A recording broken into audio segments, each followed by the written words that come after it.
Hello and welcome to my YouTube channel. मैं ज्योति शर्मा आपका 9वीं का क्लासेस में स्वागत करती हूँ। तो बच्चों, पिछले लेक्चर में मैंने आपको देवनागरी पढ़ाया था, लिपि पढ़ाया था। उसके बाद हम देवनागरी की ओर बढ़े थे। उसकी देवनागरी का नाम, देवनागरी कैसे पढ़ा, इन सब विषयों पर हमने चर्चा करी थी। और आज हम देवनागरी लिपि के गुण, दोष और उसके सुधार के बारे में चर्चा करेंगे। ठीक है, तो अपना लेक्चर शुरू करने से पहले मैं आपसे बोलना चाहती हूँ कि जिसने अभी तक मेरे चैनल को सब्सक्राइब नहीं करा तो जल्दी से मेरे चैनल को सब्सक्राइब करिए, लाइक करिए, शेयर करिए और कमेंट करिए। तो चलिए अब हम जल्दी से शुरू करते हैं। आज का हमारा टॉपिक देवनागरी लिपि के गुण। ठीक है, तो पहला पॉइंट है बच्चों कि देवनागरी लिपि जो है एक आदर्श लिपि है। देवनागरी लिपि क्या है? एक आदर्श लिपि है। आदर्श लिपि क्यों है? क्योंकि एक वर्ण का एक ही ध्वनि संकेत इसमें होता है। ऐसे नहीं कि हम जैसे अंग्रेजी में है कि हम का के लिए कई शब्दों, कई तरह से हम उसको उच्चारण, कई अल्फ़ाबेट का हम का उच्चारण करते हैं। चलिए यहाँ पे देखते हैं हम। जैसे अगर हम हिंदी में लिखें, देवनागरी में लिखें, अगर हमने कमल लिखा है तो हम का हमेशा का, इसको हमेशा का ही बोलेंगे। ठीक है, कहीं पर वो बदलेगा नहीं। का उच्चारण हमेशा, का के लिए अगर उच्चारण आना है तो का ही आएगा। कैदी लिखना हो तो भी का आएगा। ठीक है, कुछ भी लिखना हो तो का के उच्चारण के लिए हम का ही प्रयोग करेंगे। कष्ट लिखना हो, कुछ कष्ट लिखा तो भी का। ठीक है, कम लिखा तो भी का के का उच्चारण के लिए का ही प्रयोग होगा। लेकिन जैसे आपकी अंग्रेजी है, उसकी रोमन लिपि है, इसमें का उच्चारण के लिए कई अल्फ़ाबेट प्रयोग होते हैं। जैसे पहला हम देखते हैं सी, जैसे कैमल, कैमल हमने लिखा तो यहाँ पे सी का उच्चारण जो है का के लिए हो रहा है। ठीक है, और अगर हम केमिस्ट्री लिखते हैं, CHEMISTRY, केमिस्ट्री हमने लिखा तो यहाँ पे CH के लिए भी का उच्चारण हो रहा है। ठीक है, और हमने काइट लिखा। ठीक है, तो के लिए भी हम क्या उच्चारित कर रहे हैं? का ही उच्चारित कर रहे हैं। तो इस तरह ये लिपि क्या, ये रोमन लिपि क्या है, ये भ्रामक हो जाती है। ठीक है, लेकिन हमारी देवनागरी लिपि में ऐसा दोष नहीं है। इसलिए ये जो अक्षर, जो वर्ण जैसा बोला जाता है उसका उच्चारण, मतलब जैसे लिखते हैं, प्रत्येक वर्ण का अपना एक निश्चित उच्चारण होता है। ठीक है, इसीलिए हम इसको क्या मानते हैं? आदर्श लिपि मानते हैं। ठीक है, इसीलिए हम क्या मानते हैं इसे? आदर्श लिपि। अगला पॉइंट है आपका कि देवनागरी का प्रत्येक अक्षर उच्चरित होता है, मूक नहीं रहता। यानी कि हम कुछ भी जब लिखते हैं, हमने देवनागरी लिपि में कोई भी शब्द लिखा तो हम उसको उच्चारण करेंगे। जैसे कमल है, कमला, तीनों को हम पढ़ेंगे। कष्ट है, तीनों को उच्चारण हो रहा है। हमने क्रम भी लिखा, अगर कोई हमने अर्ध आधा भी लिखा है तो भी हम उसका उच्चारण करते हैं। हमने समर्थ लिखा, ठीक है, तो हम साप का उच्चारण कर रहे हैं। सा का, माँ का, था का और रा का भी, समर्थ पूरा हम बोल रहे हैं। लेकिन अंग्रेजी में क्या होता है, कुछ शब्द साइलेंट, मूक हो जाते हैं। मूक मतलब साइलेंट हो जाते हैं। जैसे हम लिख दें ऑनेस्ट, हमने यहाँ पे ऑनेस्ट लिखा तो ऑनेस्ट में देखिए हम कहाँ से इसका उच्चारण शुरू कर रहे हैं? ओ से, और लिख रहे हैं हम एच से। तो यहाँ पे एच मूक हो गया, यानी साइलेंट हो गया। तो इस तरह ये लिपि क्या है? भ्रामक हो जाती है। लेकिन हमारी देवनागरी लिपि में ऐसा नहीं होता। हम जितने भी वर्ण लिखते हैं उन सब का उच्चारण करते हैं। और लेकिन अंग्रेजी में कुछ उच्चारण, कुछ अल्फ़ाबेट क्या हो जाते हैं? मूक हो जाते हैं, साइलेंट हो जाते हैं। इसको हम हॉनेस्ट नहीं पढ़ेंगे, इसको हम ऑनेस्ट पढ़ते हैं। लेकिन लिखते कैसे हैं? HO। तो वैसे तो हॉनेस्ट हो गया, लेकिन H क्या है इसमें? साइलेंट है, तो इसलिए ये लिपि भ्रामक हो जाती है। लेकिन देवनागरी लिपि में ऐसा कोई भी अक्षर नहीं है, कोई भी शब्द नहीं है। ठीक है, तो ये सेकंड पॉइंट क्लियर हो गया आपको कि इसका कोई भी शब्द क्या होता है? मूक नहीं होता। मूक मतलब साइलेंट नहीं होता। अगला, देवनागरी लिपि की वर्णमाला का क्रम वैज्ञानिक है। क्या है? वैज्ञानिक। ऐसे ही उसका क्रम नहीं बना दिया गया है। किसका? देवनागरी लिपि का क्रम क्या है? वैज्ञानिक है। इसका मतलब है कि जो उसमें लिखा गया है वर्णमाला को, वो एक वैज्ञानिक तरीके से लिखा गया है। देखिए पहले ह्रस्व स्वर है, फिर दीर्घ स्वर आते हैं, फिर उसके बाद व्यंजन आते हैं। व्यंजन में उनके उच्चारण स्थान के आधार पर रखा गया है, कंठ, तालु, मूर्धा, दंत। तो उनके उच्चारण स्थान के आधार पर उनको क्या किया है, व्यवस्थित क्रम दिया गया है। तो इसमें डिटेल में चर्चा, जब हम वर्णमाला पढ़ेंगे तो डिटेल में इसमें चर्चा करेंगे। तो आप यहाँ पे समझ लीजिए कि देवनागरी लिपि की वर्णमाला का क्रम क्या है, वैज्ञानिक है। ठीक है। फिर दूसरा देखिए अगला पॉइंट कि देवनागरी लिपि के लेखन और मुद्रण के अक्षर एक रूप होते हैं। यानी जैसे अब हम उनको लिखते हैं तो जब उनकी छपाई होगी तो वो सेम उसी तरह रहता है। ठीक है, अलग नहीं होता। फिर अगला देखिए, देवनागरी का प्रत्येक अक्षर वक्र होता है। प्रत्येक अक्षर क्या होता है उसका, वक्र। वक्र मतलब सुंदर, बांका। बांका शब्द से वक्र आया है, जिसका अर्थ होता है सुंदर। इसलिए देवनागरी लिपि क्या कही जाती है, सुंदर लिपि मानी गई है। ठीक है। देवनागरी लिपि का प्रत्येक अक्षर क्या है, वक्र है। वक्र किससे आया है, बांका से आया है, और जिसका अर्थ होता है सुंदर। इसलिए देवनागरी लिपि क्या कही गई है, सुंदर लिपि कही गई है। ठीक है। अगला पॉइंट है कि देवनागरी लिपि का प्रयोग बहुत व्यापक है। ये केवल एक ही भाषा के लिए प्रयोग नहीं होती, कई भाषाएं देवनागरी लिपि में लिखी जाती हैं। जैसे देखिए नेपाली है, संस्कृत है, हिंदी है, मराठी है। इन सभी भाषाओं की एकमात्र लिपि क्या है, देवनागरी है। ठीक है। संस्कृत तो ब्राह्मी लिपि से आई है, लेकिन अब उसका प्रयोग देवनागरी लिपि में ही हो रहा है। ठीक है। तो इस तरह देवनागरी लिपि का प्रयोग क्या है, बहुत व्यापक है। तो ये सारे पॉइंट आपको अच्छे से समझ में आ गए होंगे। ये एग्ज़ाम की दृष्टि से बहुत इम्पॉर्टेंट है कि देवनागरी लिपि एक आदर्श लिपि है। देवनागरी लिपि का प्रत्येक अक्षर उच्चारित होता है, मूक नहीं होता। इस देवनागरी का वर्णमाला का क्रम वैज्ञानिक है। और देवनागरी लिपि के लेखन और मुद्रण के अक्षर एक स्वरूप होते हैं। और ये जो वक्र है, ये भी क्वेश्चन आते हैं कि जो वक्र है कौन से शब्द से आया, तो बांका शब्द से आया। बांका का अर्थ होता है सुंदर, इसलिए हम देवनागरी लिपि को क्या कहते हैं, सुंदर लिपि कहते हैं, क्योंकि देवनागरी लिपि का प्रत्येक अक्षर क्या है, बांका है। ठीक है, वक्र है। ठीक है। अगला पॉइंट, देवनागरी लिपि का प्रयोग बहुत व्यापक है। ये क्वेश्चन भी आ सकता है, व्यापक इनका प्रयोग है और किन किन में हो रहा है, नेपाली, संस्कृत, हिंदी और मराठी में। ठीक है। तो आपको ये गुण, इसके देवनागरी के गुण समझ में आ गए होंगे। आप लोग इसको अच्छे से सुन के अपने आप ग्रहण करिएगा और एग्ज़ाम में आपके बहुत काम आने वाले हैं। अब हम देखिए, कोई भी चीज़ होती है उनके गुण के साथ दोष जरूर होते हैं। ठीक है। तो अब हम देवनागरी लिपि के दोष पे चर्चा करते हैं कि देवनागरी लिपि के दोष क्या क्या हैं। ठीक है। तो चलिए शुरू करते हैं देवनागरी लिपि के दोष। चलिए शुरू करते हैं। पहला पॉइंट है आपका कि कुल मिलाकर इसमें 403 टाइप होने के कारण टंकन और मुद्रण में क्या आती है, कठिनाई आती है। ठीक है। उसके बाद देखिए, शिरोरेखा का प्रयोग अनावश्यक अलंकरण के लिए किया गया है। यानी जो हम शिरोरेखा लगाते हैं इसकी कोई आवश्यकता नहीं है। इसके अगर हम देवनागरी लिखें, ऐसे हम देवनागरी अगर लिखते हैं तो भी इसका अर्थ क्या है, पूर्ण है, इसकी आवश्यकता नहीं है। केवल हम सुंदरता के लिए इसका प्रयोग करते हैं। ठीक है। अगला पॉइंट है, कुछ वर्ण लुप्त हो गए हैं। जैसे देखिए, ये री है, ये री है, ए, आए हैं, ये लुप्त हो चुके हैं। और ये जो अंगा है, इया है, ये क्या है, अनावश्यक वर्ण है। अगला पॉइंट देखिए, कुछ वर्ण एक से अधिक ढंग से लिखे जाते हैं जिससे उनमें भ्रम पैदा हो जाता है। जैसे देखिए, ये अ ऐसे भी लिखा जाता है, ऐसे भी।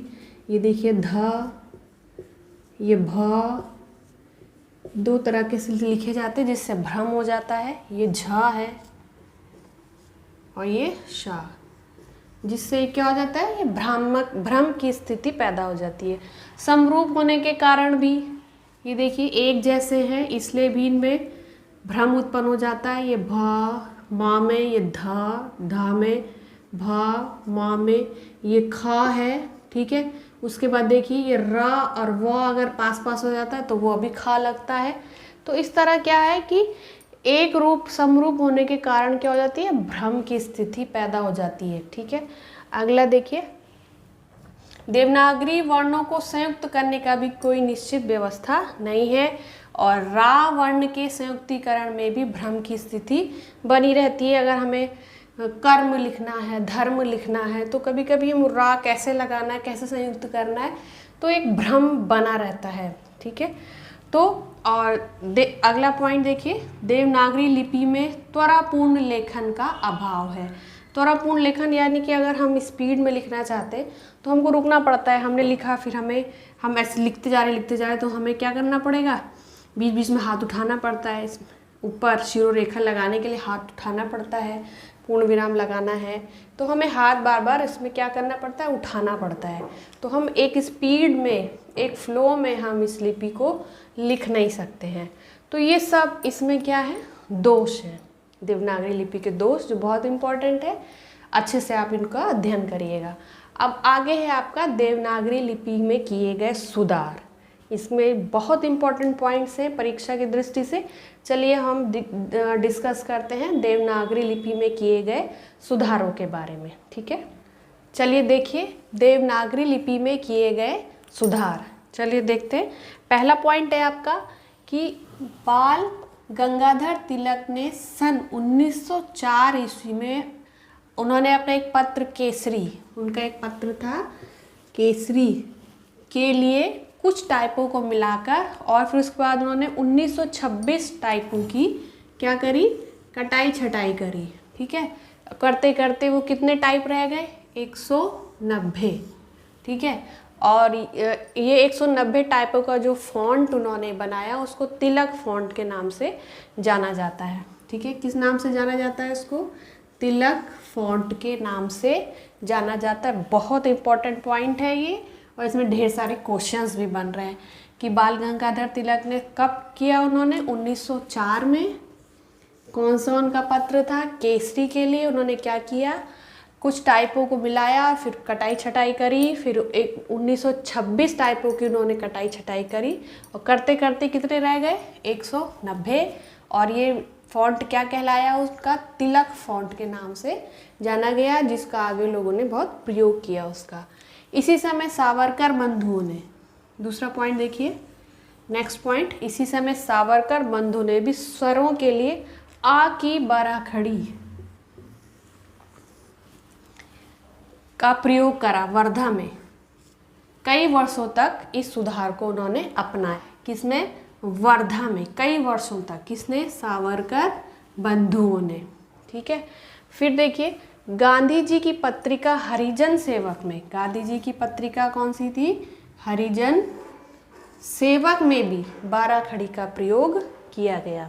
ठीक है, फिर नेक्स्ट, ये सब बहुत इंपॉर्टेंट पॉइंट्स हैं। फिर नेक्स्ट पॉइंट देखिए, डॉक्टर श्याम सुंदर दास ने क्या सुझाव दिया, ये भी बहुत इंपॉर्टेंट पॉइंट है। उन्होंने क्या सुझाव दिया कि पंचमाक्षरों, पंचमाक्षर मतलब हर जैसे अंगा पंचमाक्षर हो गया, जैसे इया पंचमाक्षर हो गया, इन पंचमाक्षरों के स्थान पर कहीं पे आता है तो हम किसका प्रयोग करें, अनुस्वार का प्रयोग करें। जैसे देखिए यहाँ पे फॉन्ट लिखा है, तो इसको हम क्या करें कि ये यहाँ पे अणा आया ना, टाटा डाडा अणा होता है, तो ये पंचमाक्षर आया, तो उसके स्थान पर हम क्या कर रहे हैं, अनुस्वार का प्रयोग करें। ये किसने किए कहा है, डॉक्टर श्याम सुंदर दास ने सुझाव दिया कि पंचमाक्षरों के स्थान पर हमें क्या करना है, अनुस्वार का प्रयोग किया जाना चाहिए। ठीक है, अगला देखिए, गोरख प्रसाद ने मात्राओं को व्यंजन के बाद दाहिनी ओर अलग से लिखने का पक्षधर रहे वो। जैसे इन्होंने देखिए, अगर हमको कुल लिखना है, कुल, तो पहले लिख दिया का, फिर ये मात्रा, फिर ला, इस तरह उन्होंने क्या दिया, सुझाव दिया। और लैब लिखना है तो ये ला लिखा, उसके बाद ये मात्रा हो गई, फिर बा, लैब, इस तरह उन्होंने सुझाव दिया कि दाहिनी ओर मात्रा को अलग से लिखा जाए। नेक्स्ट है कि काशी के श्रीनिवास जी ने सुझाया कि महाप्राण वर्ण को हटा दिया जाए। क्या हटा दें, महाप्राण वर्ण को हटा दें, उसके स्थान पर अल्प प्राण को लाएं और उसमें कोई नीचे कोई चिन्ह लगा दें। देखिए ये चिन्ह, इस तरह एस का चिन्ह लगा दें और उसको प्रयोग किया जाए। फिर देखिए ये भी बहुत इंपॉर्टेंट पॉइंट, सन 1935 ईस्वी में हिंदी साहित्य सम्मेलन के, कौन सा, हिंदी साहित्य सम्मेलन का इंदौर अधिवेशन हुआ था। कौन सा अधिवेशन?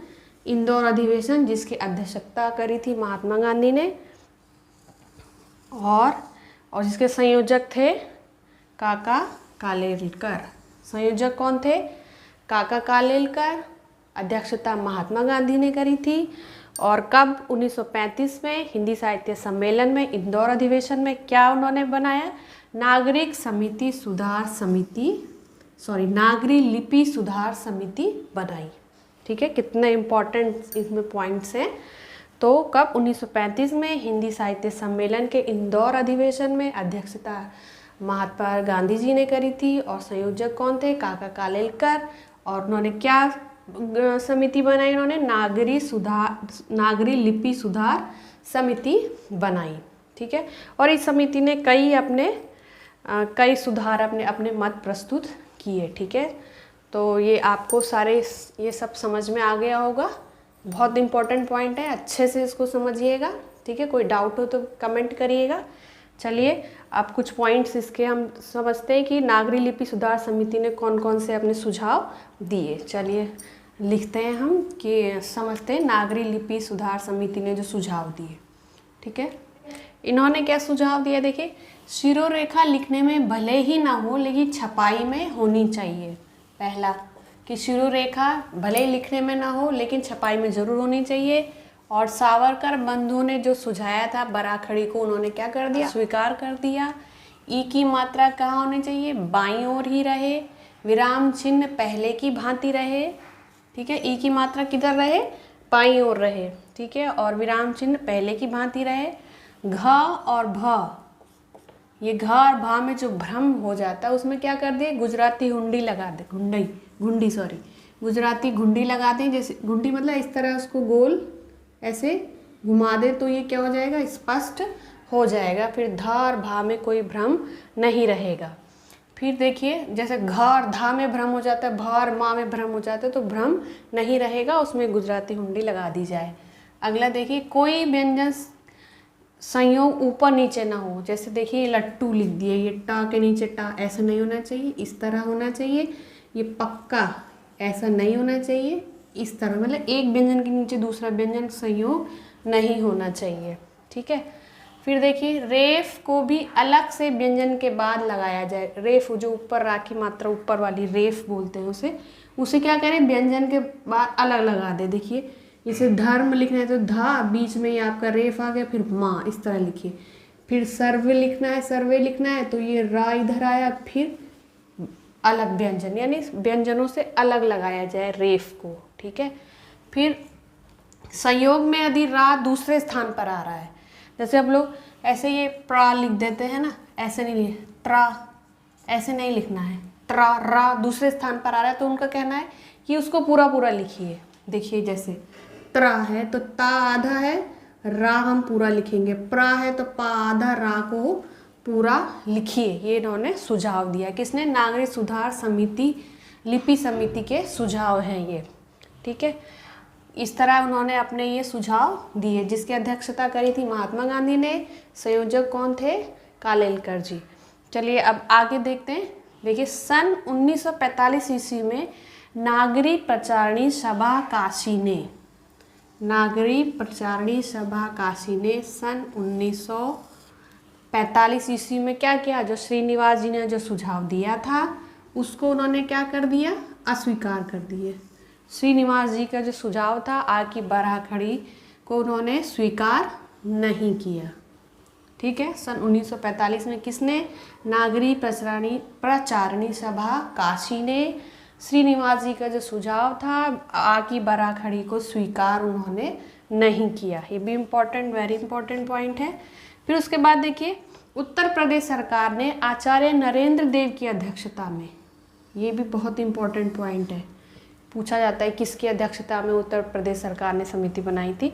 तो आचार्य नरेंद्र देव की अध्यक्षता में एक समिति गठित की, जिसमें इन्होंने क्या किया? जितने भी सुझाव दिए गए थे उनका आंकलन करा, अध्ययन करा, फिर अपने सुझाव प्रस्तुत करे।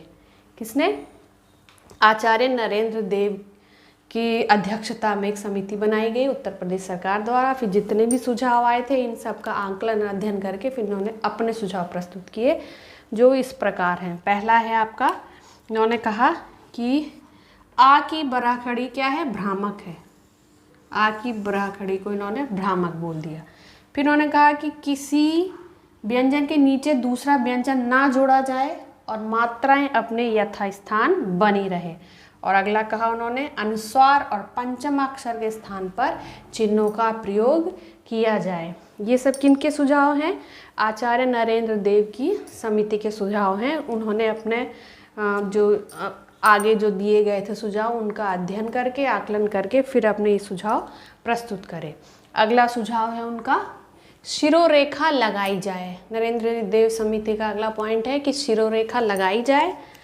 और अगला पॉइंट है कि इस ला के स्थान पर इस ला को वर्णमाला में स्थान दिया जाए। नेक्स्ट पॉइंट है, ये देखिए, ये आ के स्थान पर ये आ, धा के स्थान पर ये वाला धा, इस भा के स्थान पर ये भा, इस झा के स्थान पर ये वाला झा, क्षा के स्थान पर ये आधा का और शा, त्रा के स्थान पर आधा ता और रा को स्थान दिया जाए, इनका प्रयोग किया जाए। ठीक है, किसने दिया है, नरेंद्र देव समिति ने। ठीक है, फिर आचार्य नरेंद्र देव की अध्यक्षता में समिति बनी थी।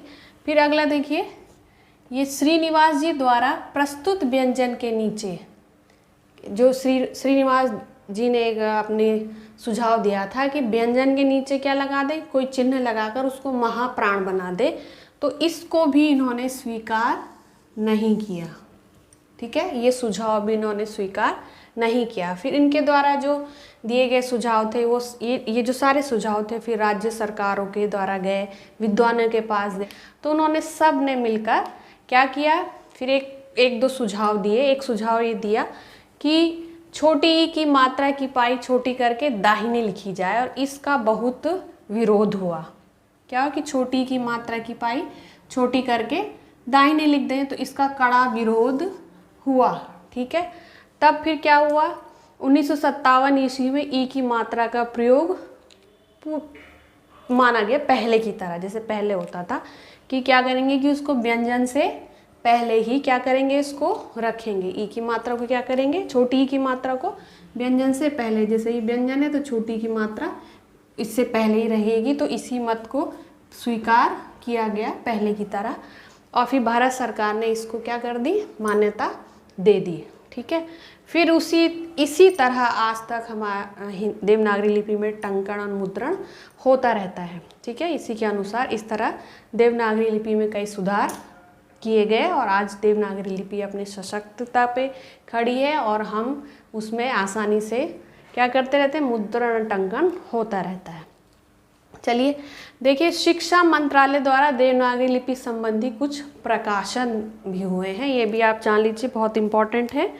ये देखिए, पहला है मानक देवनागरी वर्णमाला, दूसरा हिंदी वर्तनी का मानकीकरण, इसका प्रकाशन हुआ 1967 में।